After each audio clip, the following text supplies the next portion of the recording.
আমার ছেলের নাম আরিয়া।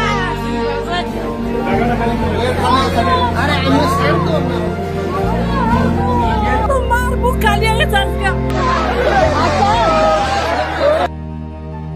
21 জুলাই সোমবার দুপুর ঢাকার আকাশে তখন নিদারুণ বিষণ্ণতা। উত্তরার মাইলস্টোন স্কুল প্রাঙ্গণে শিশুদের কলকাকলিতে মুখরিত। ভবিষ্যতের স্বপ্নগুলো যেন ছোট ছোট পায়ে ছুটোছুটি করছে। বাবা মায়েরা অধীর আগ্রহে অপেক্ষা করছেন তাদের বুকের ধনদের ঘরে ফেরানোর জন্য। কিন্তু কে জানতো এই সাধারণ দুপুরে এমনই এক মহাপ্রলয় অপেক্ষা করছে? কে জানতো আকাশে উড়তে থাকা একটি প্রশিক্ষণ বিমান শুধু লোহার দণ্ড নয়, তাতে লুকিয়ে আছে এক অটুট প্রতিজ্ঞা, এক অবিশ্বাস্য আত্মত্যাগ।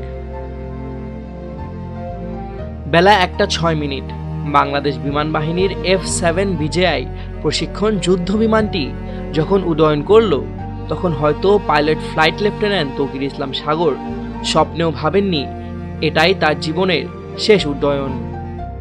বাংলাদেশ বিমান বাহিনীর ৭৬তম ব্যাচের এই তরুণ পাইলটের এটি ছিল প্রথম একক মিশন।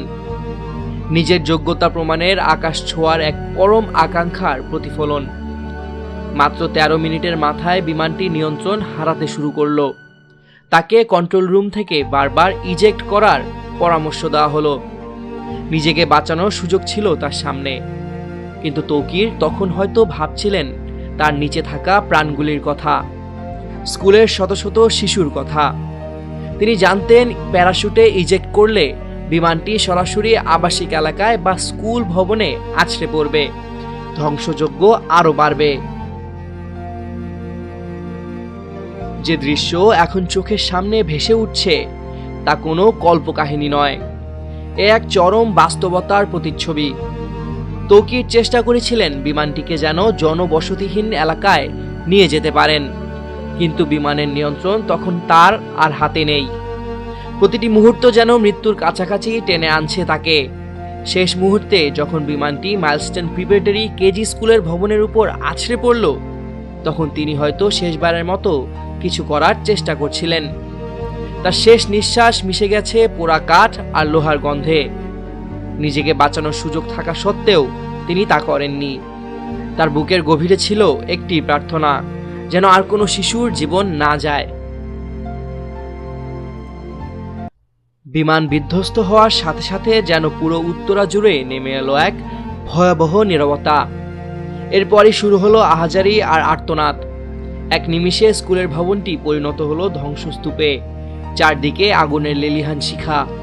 যে প্লে গ্রুপের শিশুদের কলকাকুলিতে ভবনটি মুখরিত হতো, সেখানে এখন শুধুই চাপা কান্না আর বিভীষিকাময় আতঙ্ক। মিস, আমার বাচ্চা কই?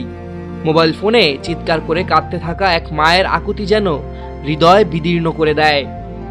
শত শত বাবা মা তাদের সন্তানদের খোঁজে দিক বিদিক ছুটে বেড়াচ্ছেন। তাদের চোখের জল যেন যমুনার মতোই বয়ে চলেছে। জাতীয় বার্ন ইনস্টিটিউট সহ বিভিন্ন হাসপাতালে অর্ধশতাধিক দগ্ধ শিশুকে ভর্তি করা হয়েছে। তাদের আর্তনাদ যেন বাতাসের সঙ্গে মিশে এক শোকের মাতম তৈরি করেছে। 14 বছরের শামীম, 15 বছরের মাহিন, 12 বছরের মুনতাহা, 10 বছরের আয়মান।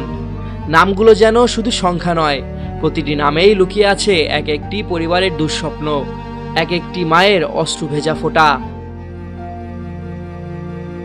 ফ্লাইট লেফটেন্যান্ট তৌকির ইসলাম সাগর, যিনি নিজের প্রথম একক মিশনেই আত্ম উৎসর্গ করলেন, তিনি হয়তো শুধু একজন পাইলট ছিলেন না, ছিলেন এক নীরব প্রহরী। তার আত্মত্যাগ হয়তো হাজারো শিশুর জীবন বাঁচিয়েছে।